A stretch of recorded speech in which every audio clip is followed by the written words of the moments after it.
आपके जीवन में जो मुसीबत आती है, संकट आता है, कष्ट आता है, दुख आता है, विपत्ति आती है, वो कौन देता है? आप उत्तर दीजिए, कौन देता है? भगवान। आप कह रहे हैं भगवान जी दुख देते हैं, तो बताओ भगवान की आपसे कोई दुश्मनी है? क्यों देते हैं भगवान? आप भगवान पर झूठा आरोप लगा रहे हैं। अच्छा बताओ, आपके जीवन में जो दुख आता है, संकट आता है, उसका वो कौन देता है? दादाजी आप बताएंगे, सफेद मूंछों वाले दादाजी बताएंगे, आपके जीवन में जो विपत्ति आती है, दुख आता है, संकट आता है, वो आपको कौन देता है? भगवान देते हैं? हाँ? आप मतलब स्वयं। ये समझदारी की बात हुई। हम लोग आरोप भगवान आपने दुख दिया, भगवान कभी किसी को दुख नहीं देते, भगवान कभी किसी को मुसीबत पर नहीं डालते। आपका अपना कर्म ही, आपके अपने अच्छे या बुरे कर्म ही आपको उसका फल प्राप्त होता है। जो आज आपके जीवन में विपत्ति है, संकट है, वो आपके किसी न किसी जन्म के कर्मों का दंड है। भगवान किसी को दुख नहीं देते, हर व्यक्ति अपने किए कर्म का फल भोगता। जैसी करनी, एक मैया बहुत मोटी थी। अरे महाराज, भगवान ने तो हमारे को मोटा कर दिया। दिन भर हलवा खाती है मैया, दिन भर पिज्जा बर्गर खाती है और कहती है भगवान ने मोटा कर दिया। खाने में कंट्रोल नहीं है खुद का, और आरोप भगवान को कि भगवान ने मोटा कर दिया। हर व्यक्ति अपने दुख का जिम्मेदार स्वयं है। खाने में कंट्रोल क्यों नहीं है? क्या खाना चाहिए ज्यादा? आप बताइए, आपका वेट कितना है? 100 किलो, 80, 85 कि 90? 85 है। तो इतना वजन अच्छा लगता है आपको? आप खुश हैं अपने वजन से? नहीं, दुखी हैं। आप कम करना चाहते हैं अपना वजन? मैं उपाय बता दूं। देखिए, हम हमेशा भगवान को कोसते रहते हैं, भगवान तुमने हमें ये दे दिया, वो दे दिया। हम ये नहीं देखते कि हम कहाँ गलत हैं, हम कहाँ गलत हो रहे हैं, हम कहाँ रॉन्ग जा रहे हैं। हम अपने दुखों के जिम्मेदार हम ही हैं, कोई और को ना काहू को सुख दुख कर दाता, निज कृत कर्म भोग सब भ्राता। यदि हम जीवन में खान पान अच्छा रखें अपना, तो बीमार ही नहीं पड़ेंगे। क्या खाना चाहिए आपको? आप कितनी रोटी खाती हैं? 4 खाती हैं, इतनी मोटी हैं फिर भी 4 खा लेती हैं। 4 तो हम भी नहीं खाते। और चावल कितना खा लेती हैं? 1 भी नहीं, कुछ। अब हम बता रहे हैं आपको जो वो खाना है। आपको 1 महीने के अंदर आपका वेट आपको देखने को मिल जाएगा, माइनस होना स्टार्ट हो जाएगा। 6 महीने के अंदर आप फिट हो जाएंगे। सुनिएगा, हमें स्वास्थ्य को भी अपना स्वस्थ रखना है। हमारा स्वास्थ्य ही हमारा धन है। हमें अच्छा स्वास्थ्य रखने के लिए क्या करना चाहिए? सबसे पहला काम कि हमें अधिक से अधिक पानी पीना चाहिए। आप दिन भर में कितना पानी पीती हैं? 4 गिलास, 4 लीटर। 4 लीटर तो बहुत कम है आपके वेट के हिसाब से। थोड़ा सा और ज्यादा। कितना? 20 किलो वजन पर हमें 1 लीटर पानी पीना चाहिए। तो यदि अब 40 किलो वजन है आपका तो 2 लीटर पानी पीजिए। 60 किलो वजन है आपका तो 3 लीटर पानी, और 80 का वजन है आपका तो 4 लीटर, और यदि आपका 100 है तो 5 लीटर। प्रत्येक 20 किलो पर हमें हमारे बॉडी को 1 लीटर पानी की आवश्यकता होती है। आपको इतना पानी पीना, पानी ज्यादा पीजिए, और रोटी और चावल बिल्कुल जरा सा खाना सीखिए। ज्यादा से ज्यादा सलाद, ज्यादा से ज्यादा 1 एप्पल रोज खाने का संकल्प लीजिए। 1 एप्पल, 1 सेब रोज खाइए, 1 केला रोज खाइए, और 1 अनार का दाना रोज खाइए। 1 अनार रोज दाने निकालकर रोज खाइए। यदि आप एक अनार, एक केला, एक सेब रोज खाते हैं और सलाद में 1-1.5 ककड़ी खाते हैं और आप दाल ज़्यादा पीते हैं, सब्जियां ज़्यादा खाते हैं, रोटी बस 1 या 2 ही खाते हैं और कभी रोटी खा लिया तो कभी चावल खा लिया, आज रोटी नहीं खाएंगे, आज कटोरी भर जरा सा चावल खाएंगे, कभी आज चावल नहीं खाएंगे, आज रोटी, अदल बदल के। और रोटियां भी एक आटे की रोटी नहीं होनी चाहिए, आटे में गेहूं का आटा, सिंघाड़े का आटा और उसमें चने का आटा, उसमें जवार का आटा, वो आता मक्का, क्या बोलते हैं, मक्के का आटा है ना, मक्के का भी आटा होता, मक्के का आटा है ना, बाजरे का आटा, ये सारे आटे हमें मिलाना चाहिए और मिलाकर जब आप वो रोटी खाएंगे ना तो वो ज्यादा हेल्दी होगी, हाँ या ना। 5 प्रकार का 6 प्रकार का आटा मिला के खाना चाहिए, बच्चों को खिलाओ। आजकल छोटे छोटे बच्चों को चश्मा लगा पड़ा है, क्यों? खान पान आप लोग को लगता है हमें यह कर लो बात, आप लगे हैं अपना काम करने में, आप अपना निपटाओ। सुनो, तो हम छोटे छोटे बच्चों को रोटी खिलाते हैं, एक रोटी और खा ले, एक रोटी, रोटी में रखा ही क्या है। ज्यादा से ज्यादा बच्चों को फल खिलाना चाहिए, अंकुरित अनाज खिलाना चाहिए। और आपको मैया 1 केला, 1 सेब, 1 अनार रोज खाना है और ककड़ी टमाटर ज्यादा खाना, रोटी 4 नहीं खाएंगी, आज से आप सिर्फ 1 रोटी खाएंगी आप तो आधी खाओ तो भी ठीक है। और पेट भरना, भूखे नहीं मरना। दाल पियोगी खूब, दाल कितने प्रकार की होनी चाहिए। आज हमने ये दाल बनाई, कल हमने अदल बदल के दालें घर में बनानी चाहिए, आज ये दाल बनाई, कल वो दाल बनाई, परसों वो दाल बनाई, तो सारी कुछ प्रोटीन इस दाल में होते हैं, कुछ प्रोटीन उस दाल में होते हैं, कुछ विशेषक पोषक तत्व तो इस दाल में होते हैं, कुछ उस दाल में, मिक्स करके हमें करना। मैं 5 प्रकार की दालें रोज बनवा के खाता हूँ, सिर्फ दाल पीता हूँ, दाल पीता हूँ, सब्जी खाता हूँ, फल खाता हूँ, सलादें खाता हूँ और जल पानी पीता हूँ, दूध पीता हूँ, बस। बाकी मैं रोटी चावल तो ना के बराबर ही खाता हूँ। इसलिए देखिए, आपके बीच में हमेशा भगवान ने शरीर दिया है तो उसे स्वस्थ रखना हमारी जिम्मेदारी है। ईश्वर ने शरीर दे दिया, अब आप बना लो, बिगाड़ लो, मर्जी आपकी। आप लोग उल्टा, आप लोग रोटी 10-10 खा जाते हैं, रोटी खाएंगे, रोटी खाएंगे, रोटी खाएंगे, चावल ही चावल खा रहे हैं, इतना भर भर के चावल खा रहे हैं, कुछ लोग तो चावल ही चावल खाते हैं। अरे दालें ज्यादा खाया करो। क्या ज्यादा खाना है, चलो बोल दो, ज्यादा क्या, दाल ज्यादा, सब्जियां ज्यादा खाओ। और आटा भी कितने प्रकार का मिला के खाएंगे। रोटी स्वादिष्ट के स्वादवाद के चक्कर में ना पड़ा करो, 5 प्रकार का आटा मिला के रोटी बनानी चाहिए मैया, हाँ या ना। सिंघाड़े का आटा भी जरा मिला लिया करो। मक्का बहुत फायदा करता है, मक्के का आटा बहुत। बाजरे का जानते हैं, बाजरे की रोटी खा ले, बाजरे की रोटी बना लिया करो कभी कभी, बहुत ताकतवर होता है बाजरा, बहुत शक्ति से परिपूर्ण होता है बाजरा मिलाओ, आटा मिलाओ, गेहूं का आटा मिलाओ, चने का आटा मिलाओ, बेसन जिसको बोलते हैं, ये सब मिला के फिर रोटी बनाओ बढ़िया। और रोटी भी मोटी, पतली रोटी नहीं, जरा सी मोटी रोटी। आपको पता है पतली से ज्यादा मोटी रोटी सुपाच्य होती है, पता है आपको? सबसे पतला होता है क्या, मैदा। मैदा सबसे बारीक होता है। आप बताइए, मैदा और आप मोटा सा आटा, मोटा आटा और मैदा तो बिल्कुल पतला होता है। मैदा खाने से ज्यादा नुकसान होता है, जबकि मोटा आटा नुकसान नहीं करता। इसका मतलब है कि हम ज्यादा भी ना बारीक कर लें, रोटियां ज्यादा भी पतली ना कर लें, हल्की सी ठीक ठाक रहें। और ज्यादा मोटा पहनना, मोटा खाना, ये बहुत उत्तम विधि है। लेकिन आज लोगों को पता ही नहीं, खाने पीने का ज्ञान नहीं है और बड़े अपने आप को होशियार मानते रहते हैं। उन्हें नॉलेज ही नहीं है पानी कितना पीना चाहिए दिन भर में।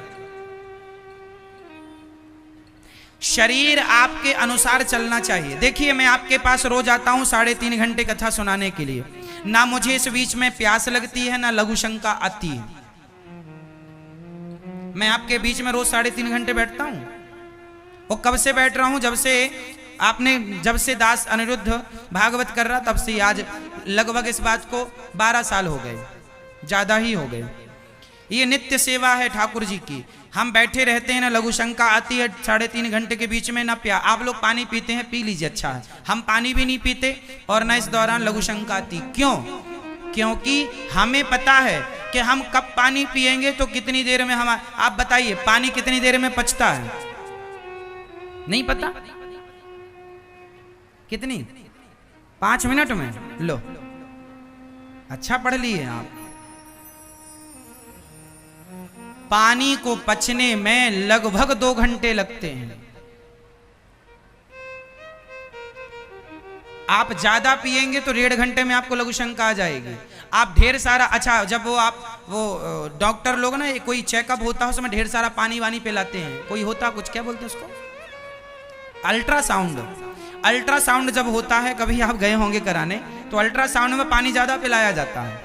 तो पानी आपको खूब पिलाने के लगभग 1 घंटे बाद आपको लघु शंका आती है। ज्यादा पानी पी लेंगे तो 1 घंटे में, और नॉर्मल पानी पिएंगे तो उस पानी को पचने में 2 घंटा लगता है। फिर भी आप 1 से 1.5 घंटा मान लीजिए। बेहतरीन पानी 2 घंटे में परफेक्ट पानी पच के बाहर आ जाता है, यूरिन के माध्यम से, लघु शंका के माध्यम से। तो कहने का अर्थ यह है, पानी को पचने में भी शरीर में कम से कम 2 घंटा लगता है। अभी पानी पिएंगे आप भरपेट तो आपको 1.5 घंटे बाद लघु शंका आएगी, हाँ या ना? इस गणित के अनुसार मैं कथा में आने के सोचो कितनी देर पहले पानी की टंकी पैक करता हूँगा और कितनी देर में खाली करके फिर कथा में आता हूँगा। इस गणित के अनुसार पूरा सिद्धांत गणित पर चल रहा है। मैं बीच में लघु शंका नहीं जाता, क्योंकि मुझे शरीर की गणित पता है। मेरे को यह पता है कि मेरा शरीर कितनी देर में पानी मांगेगा। यहां से जाते ही मैं पानी पीऊंगा 3 गिलास 4 गिलास। तो शरीर को, आपका शरीर है मेंटेन करना, आपका काम है। आप लोगों को पता ही नहीं, कुछ भी आया खा लिया, कभी भी खा लिया, खा के सो गए। मर जाओगे समय के पहले, जल्दी बूढ़े होकर के। स्वास्थ्य ही सबसे बड़ा धन होता है। स्वास्थ्य ही सबसे बड़ा धन होता है। पानी को पचने में लगभग 2 घंटा, और कम लो तो 1.5 घंटा। पानी को पचने में 2 घंटा लगता है। अधिक पानी पी लेंगे तो 1 घंटे में भी वो अपना काम कर देगा, प्रेशर बनाकर, क्योंकि अधिक पी लिया आपने। पानी को पचने में 2 घंटा। अच्छा बताइए, भोजन को पचने में कितना घंटा लगता है? बताइए, आपका किया गया भोजन कितनी देर में पच जाता है? बोल दो फटाफट। 6 घंटा। गलत बोल रही है मेरी माँ। आप लोग भी मन लगा के बोलते हैं। चलो बताओ जल्दी, किसको हमने पिछली बार सब बताया था, भूल गए आप लोग। मैया बताओ, भोजन पचने में कितना समय लगता है? आप बताइए जी, आप बताओ जी। नहीं, चलो हम बता रहे हैं। भोजन को पचने में 4 घंटा लगता है। भोजन को पचने में 4 घंटा लगता है, जिसमें कि जो हम चावल, गेहूं, दालें खाते हैं, इनको 4 घंटा लगता है, जबकि फल जल्दी पच जाते हैं। तो भोजन 4 घंटे में, इसलिए 4 घंटे के गैप में ही भोजन करना चाहिए। समझ लो बात। यदि आपने अभी खा लिया है कुछ भी, तो अब से 4 घंटे बाद ही आप कुछ खाएंगे, वो पच जाएगा, फिर खाएंगे। तो अब क्या, वो पचा नहीं और आपने और खा लिया, तो फिर वो अपच हो जाएगा, फिर पेट खराब होगा, फिर खून गड़बड़ हो जाएगा, फिर बीमारियां पैदा होंगी। इसलिए जिसका खान पान शुद्ध है वो सदा स्वस्थ रहेंगे। तो आप लोग बच्चों को और अपने आप को ये मेंटेन करेंगे, प्रत्येक बार के खाने में, एक खाने से दूसरे खाने में कितना गैप होना चाहिए? जोर से कम 4 घंटा। यदि आपने सुबह का नाश्ता 7 बजे लिया है, तो भोजन आप 11 बजे ही करेंगे, क्योंकि 7 से 11 कितना घंटा हो? 7, 8, 9, 10, 11, 4 घंटा हो गया। ठीक है। यदि सुबह का नाश्ता आपने 8 बजे किया है तो भोजन 12 बजे। सुबह का नाश्ता 9 बजे किया है तो भोजन 1 बजे, हाँ या ना? 4। अब यदि आपने भोजन 12 बजे कर लिया, तो फिर शाम का भोजन, अब उसके बाद कुछ खाना है तो 4 घंटे बाद ही खाइए। और रात्रि का भोजन तो, रात्रि को तो कुछ ना खाइए, सूर्यास्त के पहले कुछ खाइए।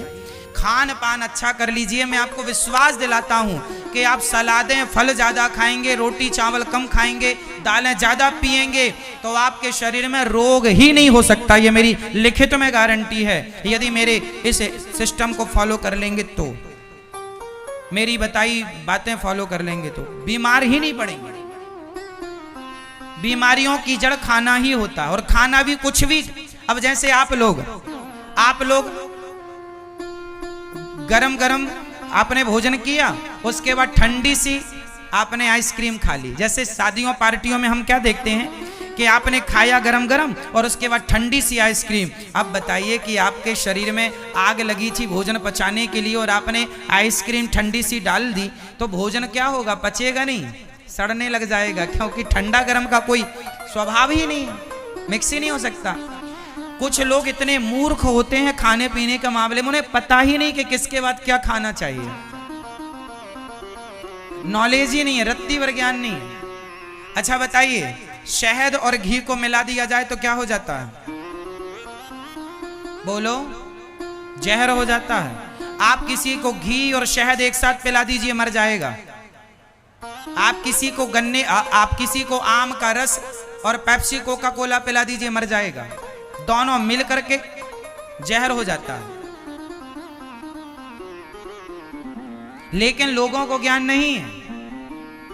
लोग भोजन करते हैं और भोजन करने के बाद आइसक्रीम खा लेते हैं। इतनी मूर्खता कहां होगी? आइसक्रीम ठंडी होती है और भोजन पचाने के लिए आपके शरीर में एक आग होती है, जिसे जठराग्नि कहते हैं। वो जठराग्नि आपके शरीर को क्या करती है? भोजन को पचाती है। अब आइसक्रीम खा ली है तो आग बुझ जाएगी। इसलिए लोगों को ज्ञान नहीं है खाने पीने का भी, इसलिए बीमार पड़े रहते हैं हर दिन डॉक्टर के यहाँ, हर दिन डॉक्टर के यहाँ। चलिए, तो आप में से कितने लोग खान पान का विशेष ध्यान रखेंगे? खुद रखोगे, बच्चों को? ज्यादा से ज्यादा क्या खाओगे? जोर से और जोर से फल, केला, सेब, अनार, पपीता और इत्यादि जितने भी फल होते हैं। सलाद खाओगे, टमाटर कच्चा खाओगे, ककड़ी कच्ची खाओगे, पालक के 2-4 पत्ते चबा लिया करो, भिंडी 2-4 कच्ची खा लिया करो, बच्चों को खवाया करो। सब ताकतवर चीजें हैं, ठीक है? हाँ। इसके बाद आप लोग रोटी कितनी खाएंगे आज से? रोटी कम। पेट किससे भरना है? पेट ज्यादा से ज्यादा सलाद से या फल से। अच्छा, फल और सलाद भी एक संग नहीं लिया जाता, ये भी मैं आपको बता दूं। फल और सलाद दोनों का कॉम्बिनेशन नहीं है, समझिएगा। फल आपको कब लेना चाहिए? सुबह। नाश्ता हमेशा फल का करना चाहिए। नाश्ता हमेशा किसका? अंकुरित अनाज खाओ, चने अंकुरित खाओ, बादाम खाओ, काजू खाओ, पिस्ता खाओ, है ना, और जो भी अंकुरित दालें हैं वो खाओ। उसके संग एक एप्पल, एक केला, जो भी आपकी क्षमता है, एक या आधा, वो फल सवेरे खाना है। दोपहर के भोजन में सलाद खाना है और रात्रि को दूध पीना है। या सुबह फलों का रस, दोपहर को लस्सी और दोपहर को छाछ पी सकते हैं। शाम को आपको दूध पीना है। दूध पीने का सिद्धांत रात्रि का है। दूध भी पी के सोना नहीं है, दूध पीने के कम से कम कुछ देर हमें चलना चाहिए, है ना। बहुत बड़ी गणित है, लेकिन आप समझें तो। और आधा घंटा तो रोज योग करना चाहिए। क्या करना चाहिए? योग। कौन कौन कर लेता है योग? आप शीर्षासन कौन कौन कर लेता है? शीर्षासन कर लेते हो, हाँ या ना? ये दास अनिरुद्ध शीर्षासन रोज करता है। हम शीर्षासन में भी 4 आसन करते हैं। आसन शीर्ष है, उसी शीर्षासन में हम पद्मासन लगा लेते हैं। उसी शीर्षासन में ही ये शीर्षासन, आप एक ही शीर्षासन में 4 आसन हम कर लेते हैं। तो आसन करने से आप सदा स्वस्थ रहते हैं, सदा सुखी रहते हैं। इसलिए शीर्षासन और जितने भी आसन हैं, कुछ आसन, सूर्य नमस्कार की 12 आसन हम सबको नित्य करनी चाहिए। ये बहुत अनिवार्य है स्वास्थ्य के लिए। तो कितने लोग जाग गए हैं स्वास्थ्य को लेकर? हाथ उठा के बताओ, आप कितनी रोटी खाएंगे? आपका भी वजन ज्यादा है आपके उम्र के हिसाब से, रोटी कम सलाद, और ये सब बता रहे थे आप ताश खेलते हैं। क्यों ताश? अब आप भागवत सुन के जाएंगे और लोगों के संग ताश खेलेंगे, लोग कहेंगे क्यों ये ज्ञान लेके आए हो, कैसे गुरु हैं आपके। फिर हमें लोग कहेंगे, लो कैसे महाराज जी ने गुरु ने ज्ञान दिया, बताओ ये तो यजमान जी हमारे ताश खेलते। तो आज से आप ताश नहीं खेलेंगे, बड़े भैया ने भी कह दिया नहीं खेलेंगे। आप दोनों भाई खेलते रहे साथ में अच्छे भाई हो। अब नहीं खेलेंगे ताश। अब तो पूरे पालम गांव को भक्तिमय बनाने की जिम्मेदारी आपकी है। सबके घर जाना और बोलना श्री कृष्ण जपो, श्रीमन्नारायण जपो, कथा सुनो, खूब भक्ति करो, भगवान का नाम जपो, कल्याण करो। जुआ ताश नहीं खेलना है ना। हम गलत करेंगे तो हमें देखकर 4 लोग और तैयार हो जाएंगे, अरे वो करते हैं तो हम भी करें। नहीं खेलेंगे, प्रॉमिस। सही। मैया से पूछता रहूंगा मैं फोन लगाकर, मैया फोटो भेज देना मेरे पास, यदि ये ताश खेलते कहीं बैठे दिख जाए आपको, तुरंत फोटो खींच के भेज देना हमारे पास। तो ताश नहीं, गलत काम नहीं, सदा स्वास्थ्य को ध्यान में रखेंगे। और कुंती बुआ ने भगवान से विपत्ति मांगी है, और सदा भगवान ने कहा मैं विपत्ति नहीं दूंगा। भगवान किसी को दुख नहीं देते, व्यक्ति अपने अच्छे कर्मों से अच्छा बनता है, बुरे कर्मों से बुरे। और सारी जिंदगी आरोप किसको लगाता है? आरोप भगवानों को। भगवान ने बड़ा